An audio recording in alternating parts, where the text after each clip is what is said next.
Hey everybody, how are you? Hope you're doing well. Do me a favor before we get started. I need you to hit that like button.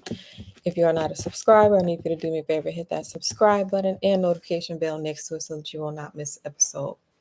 So today we're going to talk about 5 assets to buy and never work again. All right, so the purpose of working is to get out of this mode of working to spend. In other words, being a consumer and to have the goal of working to buy assets. So that was the missing piece for a lot of people working to buy assets, right? So, what are these assets? Well, first of all, we're going to talk about what is the asset and what's the liability. Just going to go over that real briefly. An asset puts money in your pocket, liability takes money out of your pocket. So, what are these 5 assets? So, number one, we got stocks. Number two, real estate. 3, businesses. 4, crypto. 5, gold. So, based on your upbringing, for the people watching me, how many of you were taught to buy stocks? Anybody? Okay, based on your upbringing, how many of you were taught to buy real estate?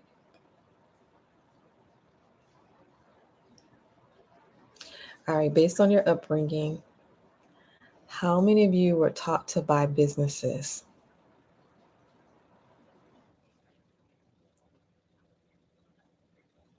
Anybody taught to buy crypto? How about gold? Just based on how you were brought up. So these are the 5 asset classes. Changing from being a consumer, just spending, to buying assets.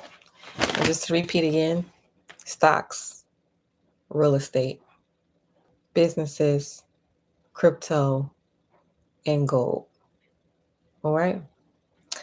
So using the money to buy assets, and then these assets are going to pay for your lifestyle, right?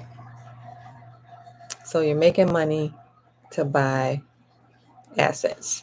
And then these assets will, once you accumulate the assets are going to pay you for the rest of your life. All right, so let's briefly talk about stocks in the stock market. So you have the index funds, you have the ETF, and then you have mutual funds. All right, so we're going to talk about the differences between those. So the index funds, those are passively managed. In other words, it's managed by a computer. So when you buy index funds, there is a lower fee.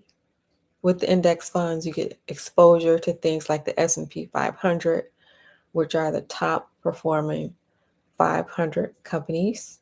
When a company is not performing well, they kick that company out and they put a better performing company in. So this is the index fund. There is a minimum requirement as far as money goes that you need to get it started. All right. So they have a set amount of money that you have to get started with the index funds. Index funds, they can only be traded one time a day. With the index funds, that these are passively managed. All right. Then we move over to the mutual funds. So mutual funds are actively managed funds, meaning they are managed by a person. So mutual funds is a higher fee, and usually the returns are not justified in comparison with the high fee that is being charged. Mutual funds generally do not outperform the market. And again, these can be traded one time a day.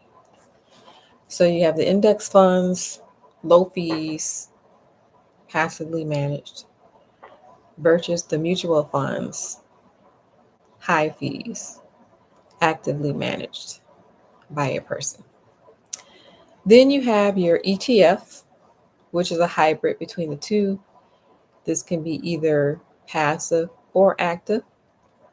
So this trades just like stocks. You can go in and out the same way you do stocks. And then there's no minimum requirement on what you need to start as far as getting invested. All right, so you got your index funds, you got your ETF, and you have your mutual funds. All right.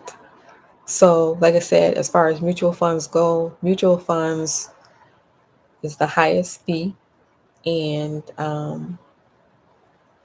it really is not justified um, after you think about all these high fees that they're charging you. So, generally, the ETFs are good, index funds are good as well. All right. So, when it comes to stocks, you want to think about a long term game plan. There's also investing in individual stocks. Individual stocks are more risky. Um, they will go up faster if the company is performing well. However, if the company goes bankrupt, then you would lose all your money because your money is in one individual stock. And so that's the risk that you take when it comes to individual stocks. Individual stocks will shoot up faster, um, way faster in comparison to being in these index funds and ETFs. So your money grows a lot faster with the individual stocks. However, it's twice the risk in the event that the company will go bankrupt. And Amazon is a good example of that. So people who invested in Amazon early on before it became the well-known Amazon, they made a whole bunch of money. People who got in real early. So that's an example of an individual stock where people that invested in that were highly successful. All right. So you just want to be careful when it comes to individual stocks because it will shoot up real fast. It will grow your money real fast, faster than everything else. But then also you're taking a risk in the event that the company were to go bankrupt. If the company were to go bankrupt, then you would lose all that money. And that's why when you look at the index funds and ETFs, there's more safety when you choose to go with that. So this is not financial advice, just for educational and informational purposes only. Um, like I said before, ETFs are good, index funds are good, and then I would also say individual stocks are good as long as you are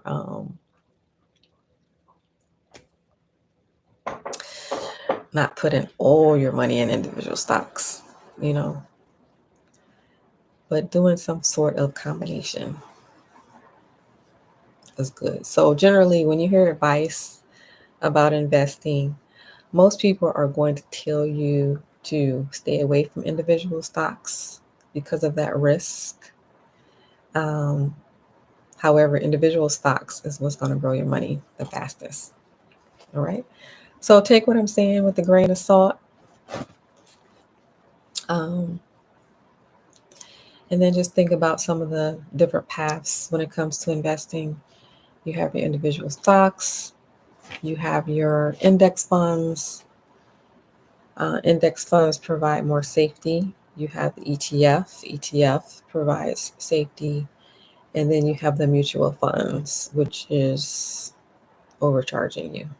All right. You got your individual stocks, you got your index funds, you got your ETFs, and you have your mutual funds. All right.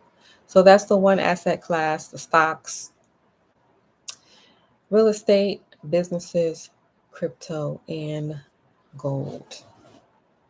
So do me a favor, if you like the channel, I need you to hit that like button. If you're not a subscriber, I need you to do me a favor, hit that subscribe button and notification bell next to it so that you will not miss an episode. If you made it this far in the video, type in the word assets. If you're interested in buying property, either now or in the future, check out the link below. Join the waitlist for the real estate group. And if you're a man watching me, check out the pin link below for the hat collection. All right. Thank you for watching, and I will see you on the next video.